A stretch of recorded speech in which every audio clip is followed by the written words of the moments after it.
My name is Dr. Daniel Daszig Jr., founding head of Research Ethics Unit at the De La Salle College of Saint Benilde.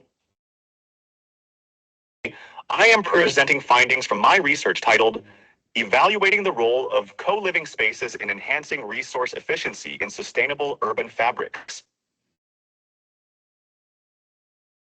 This study explores how co-living spaces, as innovative and inclusive urban typologies, can help address the dual challenges of rapid urbanization and resource scarcity. Specifically, this examined whether shared infrastructure, residents' environmental attitudes, and access to smart technologies influence how communal living models reduce energy and water consumption, minimize waste, and enhance sustainability performance. I'm to walk you through the introductory sections, methodology, results, and implications of this research, and to engage in critical dialogue around how spatial, behavioral, and digital systems can be leveraged to construct more sustainable, equitable cities. Thank you for being here. Let's begin.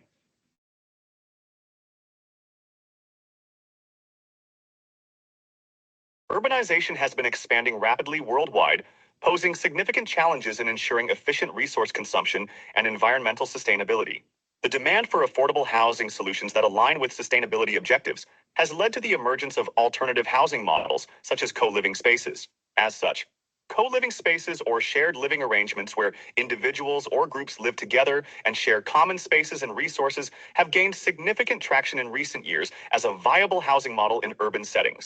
The concept promises not only to address the growing housing crisis, but also to promote sustainable living by enhancing resource efficiency. From a theoretical perspective, co-living spaces are defined as residential arrangements that integrate shared living spaces and social experiences with private accommodations.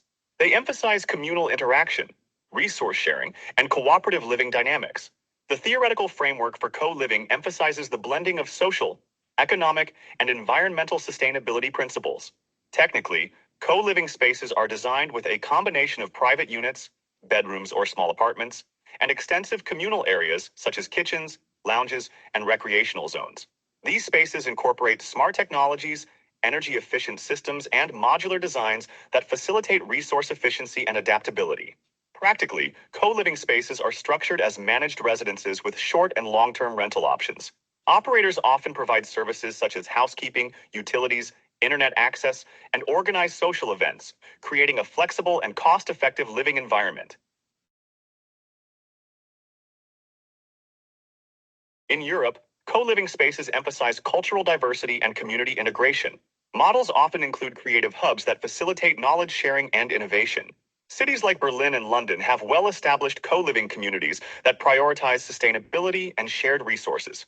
In North America, co-living spaces are characterized by strong technological integration and offer premium services. U.S. cities like New York and San Francisco have adopted co-living to address high housing costs, providing residents with amenities like smart appliances and remote workspaces. Asian co-living models are driven by population density and urban expansion. Cities such as Tokyo and Singapore have compact yet efficient co-living environments that utilize vertical living concepts to maximize space. Moreover, in ASEAN nations such as Thailand, Indonesia, and Malaysia, co-living spaces are increasingly designed for expatriates, digital nomads, and young professionals. These spaces prioritize affordability and social engagement. While, in the Philippines, co-living spaces are gaining popularity in metropolitan areas like Manila and Cebu. These models cater to students, young professionals, and startup entrepreneurs. Filipino co-living spaces are often characterized by strong community values, cultural inclusivity, and sustainability initiatives that align with the country's environmental goals.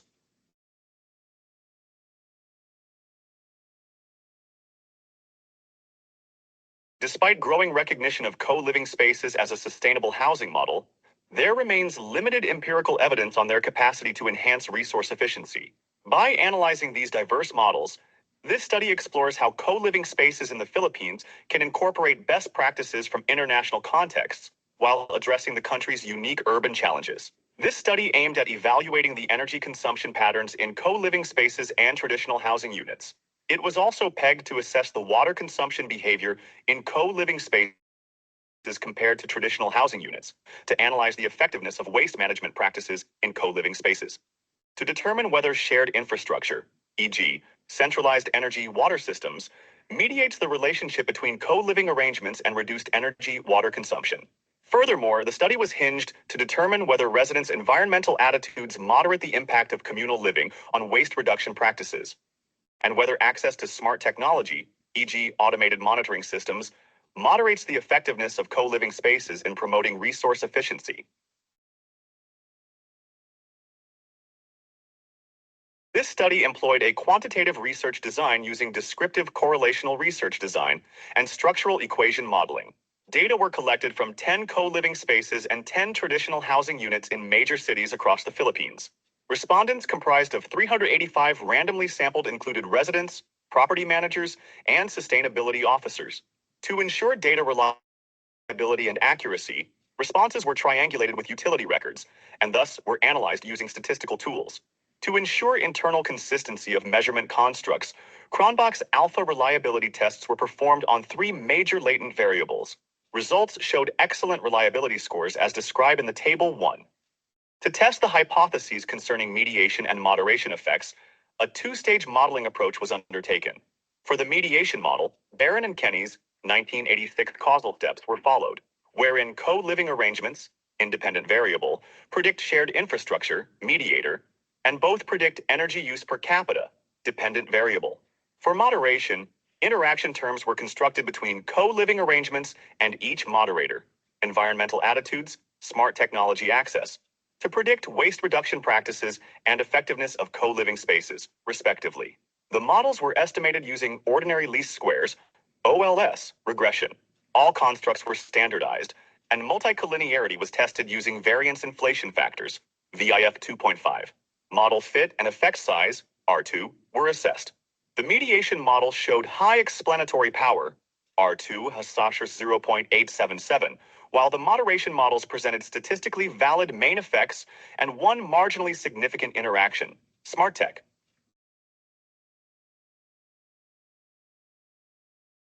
As gleaned, co-living spaces consumed approximately 18% less energy per capita than traditional housing units. This reduction was attributed to shared energy systems and the use of energy-efficient appliances in communal areas. The descriptive analysis revealed that co-living spaces exhibited a mean energy consumption rate of 145 kWh per capita compared to 107 kWh per capita in traditional housing units. Further, results showed a negative correlation, R or partial 0.63 P0.01, indicating that spaces with centralized energy systems experience lower per capita consumption.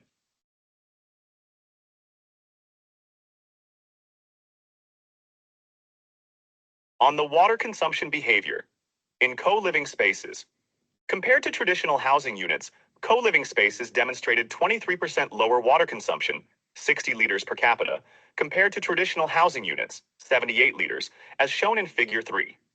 The presence of shared water facilities, such as communal kitchens and bathrooms, minimizes individual wastage, enhancing efficiency. Thus, a correlation analysis further supported these findings, revealing a significant negative correlation, R Yash 0.58 P 0.01, between shared water systems and individual water consumption rates. This correlation suggests that co-living spaces with communal bathrooms and kitchens effectively reduce overall water use.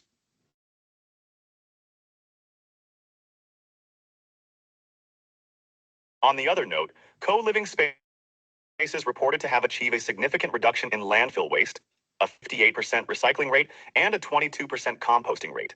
Organized recycling programs and communal waste segregation initiatives significantly improve waste management efficiency, implying that residents in co-living spaces reported a stronger commitment to sustainable practices, including energy-saving behaviors and waste minimization, compared to those in traditional housing units.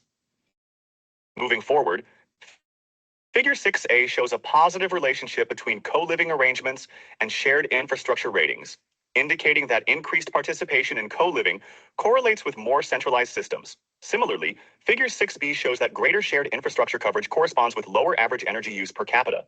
These figures collectively represent the mediation mechanism. Co-living facilitates shared systems, which in turn lead to energy efficiency.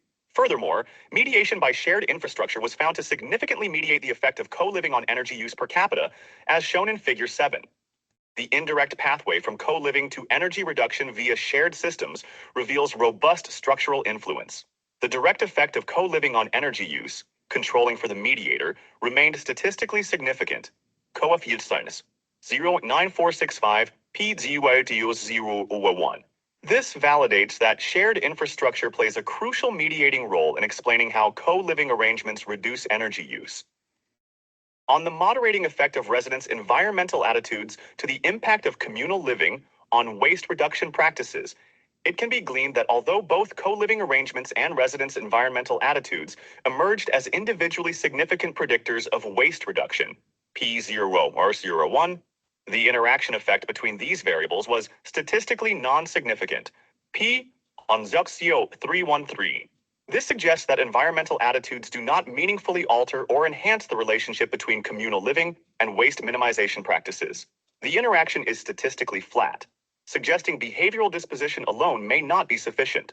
The absence of a significant moderation effect implies that structural or systemic factors, rather than attitudinal dispositions alone, may play a more dominant role in shaping waste reduction outcomes in co-living contexts.